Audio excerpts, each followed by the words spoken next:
Let's say that I built these decks perfectly even. All 4 colors represented completely evenly. 25% or 25 cards, you could say, for each color, for each deck. That's a nightmare. That will never work. By the time you get all 4 colors out, you'll want to cast your commander. In the meantime, if you wind up only drawing 1 color and not lands that represent it, you're not playing the game. So that's not going to work. Plus, it winds up being diffusing the theme of each commander, because I think each of these commanders, apart from not having a color in them, also really represents the function of one of the other colors very cleanly.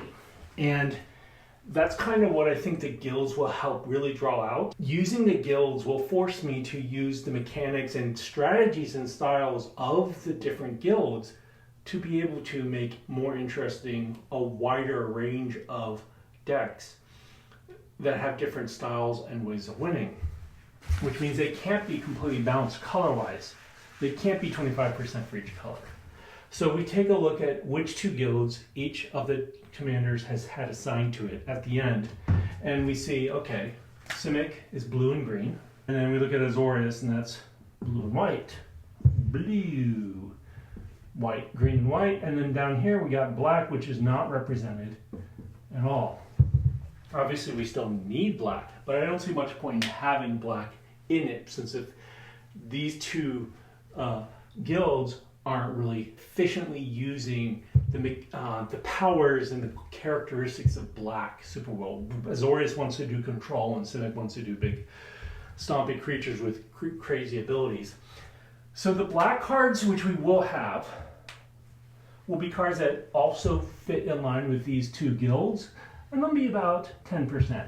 Blue cards, on the other hand, which represent about 50% of the deck, I would like to have be about, since they're 50% of the guilds, I'd like to be 40%. So we got the ones that were represented twice, the one that was represented not at all, being 40 and 10%, that's half, which means that these 2 will be 25 and 25 for whatever the strategy is for that. These are all parameters that I'm putting in place before I even start thinking about what the decks are going to be and what cards are going in it. I like that kind of challenge. So, and I really don't know what they're going to be in the end.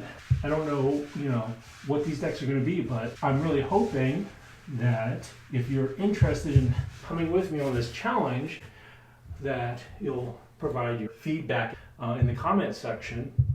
And as I build these, I will be putting the iterations of them on tappedout.net, which the links will be in the description, and I'd love to see you and tell me what you think of them and what they could use. And I don't mean like needs Craterhoof Behemoth. Obviously every deck needs Craterhoof Behemoth. Every deck needs Benalish Hero, but I don't go around telling everyone that, because, just because it can have something doesn't mean that it fits in what the deck wants to be. I'm actually going to leave Simic there because I honestly feel like there's really no other commander that Simic wants to be part of as much as Atraxa. They want that proliferation so bad.